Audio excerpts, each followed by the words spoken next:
રાજ્યમાં શાંતિપૂર્ણ માહોલમાં પૂર્ણ થઈ કંડક્ટરની પરીક્ષા. એસટી વિભાગમાં કંડક્ટરની 3,342 જગ્યા માટે અંદાજે 35,000થી વધુ ઉમેદવારો મેદાનમાં. અમદાવાદ, રાજકોટ, સુરત, વડોદરા સહિતના શહેરોમાં પરીક્ષા આપવા માટે એક્ઝામ સેન્ટર પર લાંબી કતાર જોવા મળી. માસ્ટર ડિગ્રી સુધીનો અભ્યાસ કરી ચૂકેલા ઉમેદવારો પણ કંડક્ટર બનવા પરીક્ષા આપવા પહોંચ્યા હતા. પરીક્ષા દરમિયાન પરીક્ષા કેન્દ્રો ઉપર પોલીસ બંદોબસ્ત જોવા મળ્યો હતો.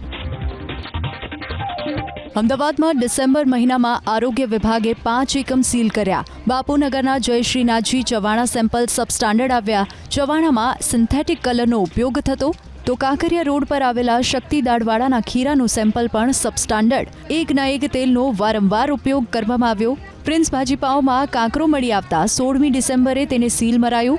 પપૈયાની ચટણીમાં જીવાત નીકળતા મેમનગરના કૃણાલ સ્વીટ્સને 17મી ડિસેમ્બરે સીલ કરાયું. તો એક્સપાયરી ડેટની વસ્તુઓ મળી આવતા નવરંગપુરાનું આદિત્ય એન્ટરપ્રાઇઝીસ સીલ કરાયું. તો ફૂડ લાયસન્સ વગર ધંધો કરતા ભૈરવનાથ પાવભાજીને પણ સીલ મારવામાં આવ્યું.